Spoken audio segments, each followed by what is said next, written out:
I watched the white lines in the middle of the highway disappear one by one under the hood of my car as I sped down the interstate.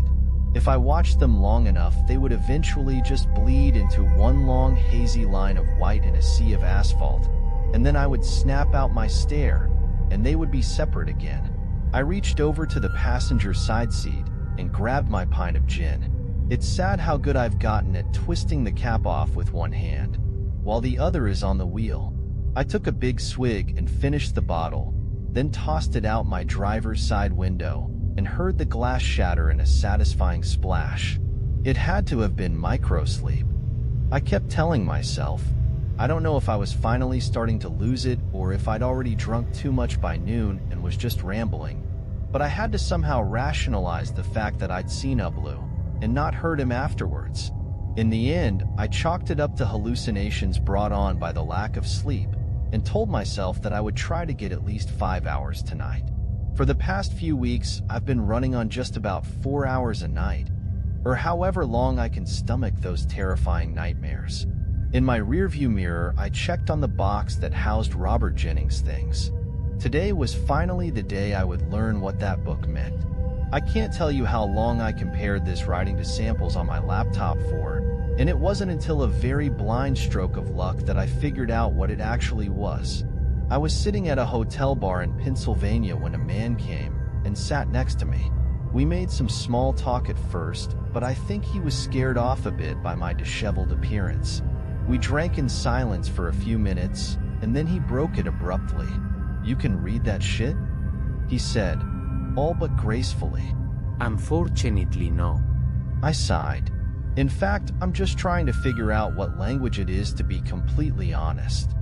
"Oh." He looked down at his beer and started picking at the label. "Mind if I take a look?" "Sure, just be very careful with it." I slid the book over to him carefully. He opened the front cover and flipped through the first couple pages. "Well, I tell you," he began. "It's some sort of African writing." My ears perked up at this. "African?" I asked hopefully. "Yeah, I used to be a security guard at the National History Museum over in New York City. I swear I saw some shit just like this in there." I didn't even bother thanking the man. I grabbed the book from him and sprinted up to my hotel room to begin working. I must have wrote damn near 500 emails that night, with a small sample of the writing attached, to every African history professor, museum curator, and African language translator I could find an address for. That's how I met Eli. Eli was a retired African history professor living in Natchez, Mississippi. The email he sent back seemed a little surprised and excited all at once. He told me that this writing was an almost extinct language that he learned translating documents for a professor while studying for his doctorate. I told him that I would pay any sum of money should he help me translate this book, as long as I hand deliver it to him and he reads it directly to me. I couldn't risk losing this book in the mail, and besides, Natchez was right on my route to the Louisiana house. I had finished reading Robert's journal about 2 weeks ago. He wrote about the dreams, how hard the burden was to bear, and how it was affecting his family life. Robert went knocking on one of his tenants' doors after not hearing from him or receiving the rent for weeks. He let himself in and found him there, wrists slit in the bathtub. Apparently a pair of his old jeans were laying on the bathroom floor, and in a pocket Robert found a picture of the Louisiana house with the address hastily scribbled on the back of it. I found it curious that he made no mention of where he found the other book, though. Robert also theorized about what exactly UBLOO was trying to do. He seemed to believe it was some vengeful spirit, feeding on our nightmares or fear. Truth be told, his journal wasn't too useful. It was simply a recording of everything he'd been through in the 3 years he dealt with this curse. I snapped out of my thoughts just in time to hear her scream, K-thump, and then a big crash as my windshield spiderwebbed inward. I swerved out of instinct and lost control of the car. It veered off the highway and down the embankment, throwing the woman from my hood and sending her ragdolling across the landscape until she was stopped by a tree, and I heard her spine snap from the whiplash with a sharp pop. My car finally slid to a stop, and then I heard him. "Oh my God. Mary." An old man was running down the embankment now over to where the woman lay. "Mary, sweetheart, please." He knelt down and cradled her head in his arms, her legs twisted into sickening shapes. He turned and looked at me, still in shock, knuckles white from gripping the steering wheel.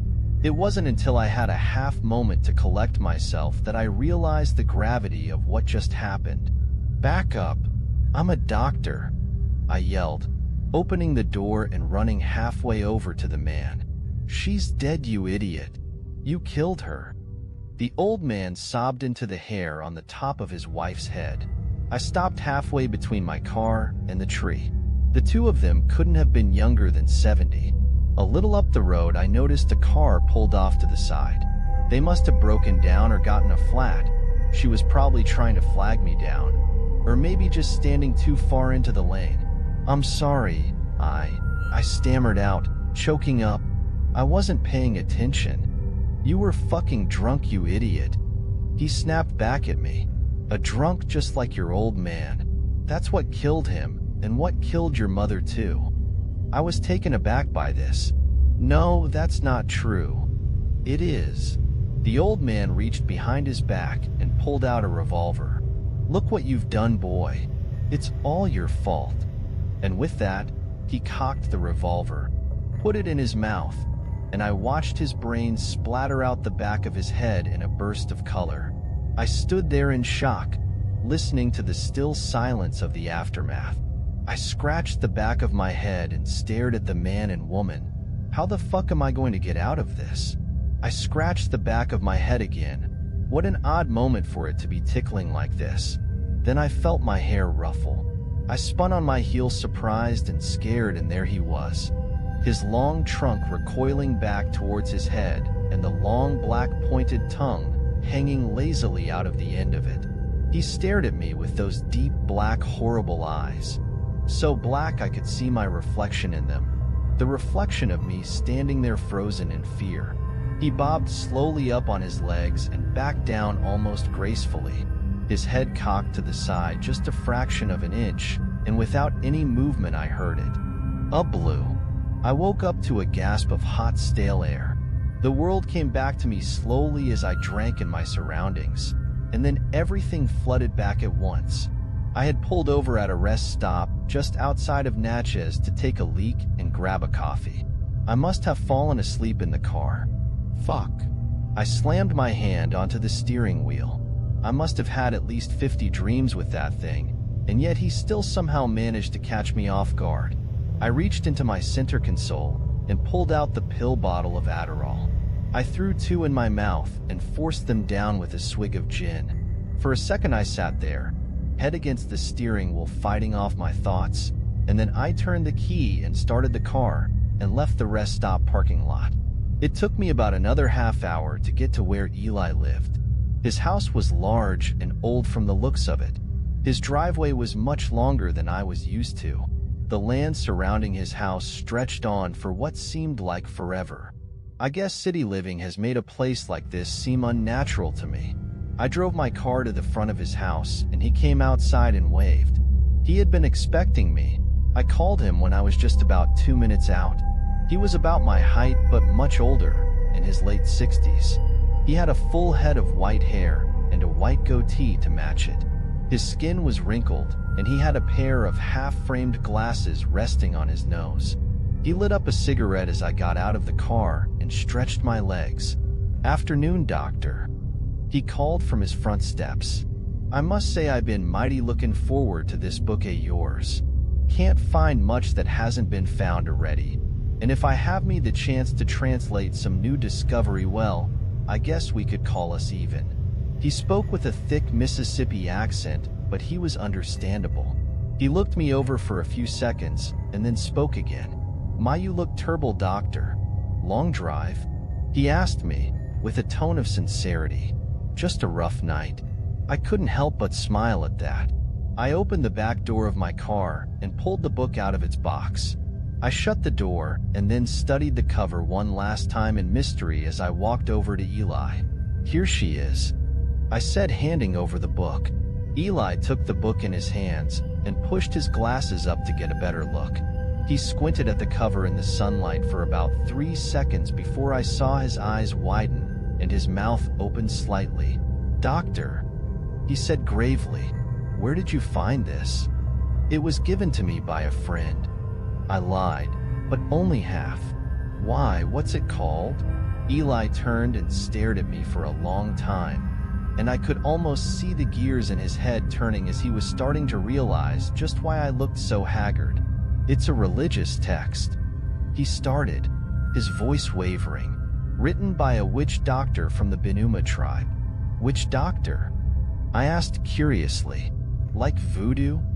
"Yes, doctor." Eli turned to look at me as he spoke.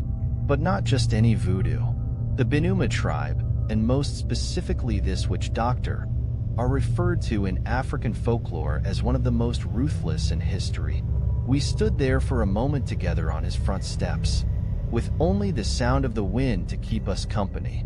"Well, doctor," Eli began, "let's go inside and make sure this ain't a fake before we jump to such rash conclusions." We went inside together and Eli brought me to his study. He began examining the book, the text, the paper, everything. While he did this, he had me running about doing various tasks for him, pulling samples from his filing cabinets, looking up text that he didn't have on the internet, fetching sweet tea from the fridge. After about 2 hours, he finally sat back in his chair and turned to look at me. "Gosh, a mighty doctor, this is the real deal." I was overjoyed to hear this. Truth be told, I hadn't even considered the possibility that this text was fake, and now that I was just minutes from answers about UBLOO, about how to stop or kill him, I finally felt a weight lift a little from my shoulders. "So I tell you what," Eli began, "I got a guest bed upstairs. If you have nowhere else to be, you can shack up with me here, and we can translate this book in, oh, I don't know, 3 days?" My stomach dropped. "I'm sorry, Eli, but that's too much time." He looked back up at me again. "I need to be back on the road by sundown." He looked surprised, and rightfully so. "Hell, boy, you look like you haven't slept in days. Surely you can take one night off from the road?" "I'm sorry, but I'm running out of time." I got up and walked over to where Eli had the book. "May I?" "Well, of course, doctor. It is yours after all." I flipped through the pages to the chapter one needed. "Not anymore, Eli," I said as I got closer to the text I had to hear. "Once I leave, this is yours. Do whatever you like with it." I stopped finally on the page I needed. A crude picture of UBLOO stared up at me surrounded by text. "Please, this is the text I need," I said before he could ask anything. Eli turned down to the page and read in silence for a few minutes, and as he did, I could see him understand. When he was finally done, he turned and looked at me with big sad eyes. "How long?" he asked. "About 2 months," I said back, my heart breaking with finally being able to tell someone who would understand. "Jesus," he said, trailing off, and then, "One moment, doctor." He got up and walked to the kitchen and came back with a tray. On it, 2 glasses full with ice and a bottle of what looked like whiskey. I laughed, and for just a second I felt human again. Eli poured me a glass, then him, and we drank together in silence. "So now you understand why I can't stay," I finally said. "I do, doctor. Now, you might want to sit down for this, because it's quite a long story." I took a seat next to Eli and braced myself, heart racing for what was coming next. This creature, this thing, is called Dialabu-Umba. Dialabu-Umba? I asked curiously, feeling odd that these people didn't come up with the same name both Robert and Andrew had. "Yes, Dialabu-Umba. This translates to the one who shows." A shiver ran down my spine as Eli continued on. "It says here that this witch doctor was very powerful, and that his people, the Benuma tribe, were being chased across the desert by a rival clan. Rather than the clan hunt them down in battle, they sent their best warriors into the Benuma camp at night. and slaughtered them in their sleep. The witch doctor was away, praying to the gods for his people to escape, but the gods had abandoned him for using voodoo to defeat his enemies, and his prayers were not answered. When he returned to camp, he found all of his tribe slaughtered in their beds, including his wife who was with child. The witch doctor was overcome with grief and hatred, and turned to his most powerful voodoo to exact vengeance on the rival clan and abandon the gods that turned their backs on him. He gathered everything of use he could find left behind by the raid: elephant tusks, snake skins, animal bones, and anything that held any significant properties. He piled them together with the bodies of his fallen tribe and burned them all, chanting a voodoo curse all the while, a curse to be placed on the rival clan, to summon a spirit that would haunt their sleep the way they haunted his tribes. Eli stopped and looked up at me. "Do you want me to keep going, doctor?" I took a sip of my whiskey and solemnly nodded. In a matter of days, the rival clan were all having horrific nightmares and could not sleep. They dreamt of being raided by other tribes and seeing their women and children raped and enslaved, of crops burning and dry seasons that never ended. Before long, the clan turned on each other or took their own lives until none remained. But something was wrong. When the witch doctor heard the clan was destroyed, he celebrated. But he continued to hear of people being afflicted by the one who shows. He realized that the beast he made could not be stopped, for it had an appetite for despair that could not be satisfied. One by one, people would be afflicted by the spirit, and when they died, it would pass on to another, and so on and so on. He stopped and looked back up at me and stared. "Well, could they stop it?" I asked. "It doesn't say." Eli said through his sadness. "It says that tribes began to exile anyone who contracted the deadly spirit, for it was impossible to fight, leaving the spirit to be contracted by a different tribe." My stomach dropped entirely. Well, that's it. There's no escape for me. I'm going to have to deal with UBLOO for as long as I live, or as short as I live. I see now why Andrew and Robert took their lives. My eyes began to well up, and Eli poured me another glass of whiskey. "I'll understand if you want to get back on the road, doctor. I'll keep translating, and I'll call you if I find anything that helps." I gulped down the whiskey in one shot and wiped my eyes on my sleeve. "Thanks, Eli," I forced out. "Let me know. I'll show myself out." I got up before he could stop me and headed for the front door. Before I could get down to my car, Eli was in the doorway and called out to me. "Doctor, just where is it you're going? If you don't mind me asking," he said. The sadness on his voice made the question hang in the evening air. "To follow a dead man's footsteps," I answered. "That lead to somewhere in Louisiana." Eli stared back at me, and his eyes began to well up with tears. "Well, I wish you the best, doctor. I can't imagine the things you've seen, and I won't pretend to, but God bless you for fighting." I nodded and opened my car door, but stopped and looked up at Eli. Dayala buumba. I said with a half laugh. "That's a lot better than what I've been calling it." "What have you been calling it, doctor?" I stopped for a second and thought about just how silly the name I had for him was. UBLOO, I said with a half smile. UBLOO. Eli looked at me confused. "Yeah, that's what it always says to me right at the end of a dream." I hesitated. "Does it mean anything?" Eli looked down at me with a stare I will never forget, a look in his eyes that I know he will never give to another man in his life, and he said, "Yes, doctor. UBLOO is short for UBLOO." The wind blew gently between us, and the grass swayed in the waning sunlight as I awaited what would most likely be the last thing I'd ever hear from him. "It means wake up,"